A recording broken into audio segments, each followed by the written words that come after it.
before I start, like my improv setup, a shop light facing the reflective insulation, and then just this paper towel roll, balance my phone on that, and boom, perfect lighting. Like it.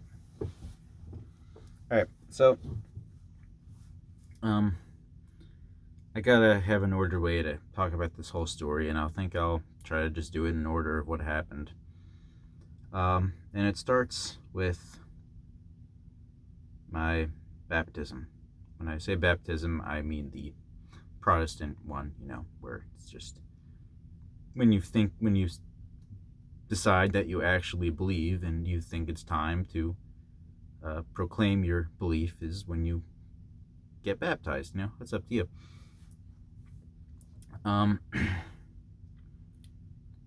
So I'm going to start with a quick story about why I decided it was time for me to get baptized at that point. I think 9 years ago or something like that. So, start off, I was very confused on when I should get baptized because I was raised Protestant Christian my whole life, and it was what almost everyone on both sides of my family believed. So you just are kind of taught ever since you're able to talk that, hey, Jesus died on the cross for your sins. It's like, are you technically brainwashed into it at that point? I mean, it's what I believed fully. But I never knew, well, I didn't have a moment, and I wanted a moment. I believed in God. Jesus died for my sins, but I didn't really have that. So I didn't know when I should get baptized. And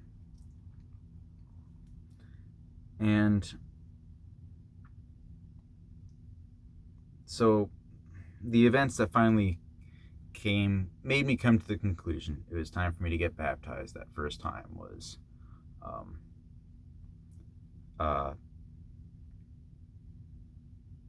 there was this girl I was dating, and something felt so fundamentally wrong that she didn't believe the same thing as me. I just couldn't make it work. And because of that, I determined, well, if I believe in this so strongly that I can't make it, it's just not possible for me to make it work with someone that doesn't believe the same thing, then, well, this must be what I'm going to believe the rest of my life, right? But because of that, there's a lot of other reasons didn't work with her, but that was the main one. And something just didn't feel right. And when I lost her friendship, I got very lonely, and I started doing dangerous stuff, which I think is just an instinctive thing for most guys to do more dangerous stuff when they're more single. Because I think it's just a warrior instinct. No females around, we just become warriors and we do more dangerous stuff. Anyway, got into this motorcycle crash that I could have gotten killed. I recognized that. It changed the way I rode after that. And something felt supernatural about the crash because mainly there was a song playing through my helmet that aligned perfectly with the crash. There was a softer part of the song that happened when I was laying, making sure I was okay. The energy of the song lined up perfectly with the events of the crash. It was like, wow, that's amazing. I actually loved it. Motorcycle wasn't drivable. It was a bad crash. This is a DR650. It's meant to take a crash. It wasn't drivable. Okay. Later, I go home and look at the name of the song was Can't Kill Us. It's like, whoa. So I felt like it meant something. Anyway, again, this is 2 reasons why I decided it was time to get baptized. So it was a few weeks after that crash. Pastor Doug, the pastor of Sparta E Free, was talking about baptism at the Bible study, and was talking about, if you believe, you should basically get baptized because you don't know when you're going to die. And that was definitely relating to that, and I at least had some piece of like, well, I think I believe this fully because this, the girl I just felt like couldn't make it work with because I didn't believe the same thing. And so got baptized, and I talked about the crash a little bit. I didn't talk about the music part, but just about life is fragile, and I basically said I determined this is what I'm going to believe the rest of my life, so it's time. But there was a thing. After I got baptized, I sat back down. I was like, no, but I want a better testimony. I want one of those come to Jesus moments. And I prayed something. I asked God, hey,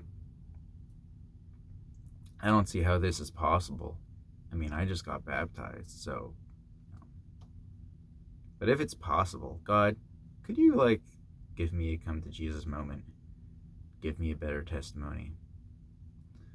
I also think I asked. It's definitely something I always thought. I wanted to hear a testimony that had proof that certain things happened. Because I always had this is dangerous for me to even say this, but just being honest.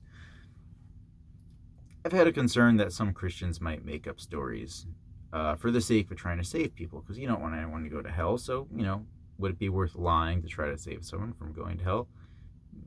That might go through someone's head. So, too crazy of a story, and I started to not believe it. So I wanted a crazy story that would have proof that it happened. And I also just wanted proof from God that, am I brainwashed into this? I would love some kind of proof that I'm not.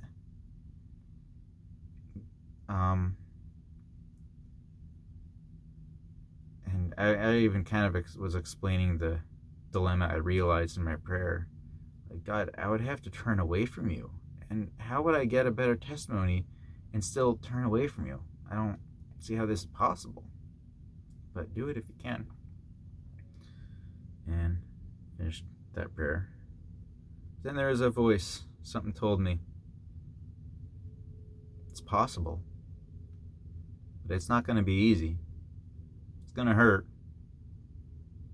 Might even be like going through hell at some points. I thought that was my voice. I thought I was making it up.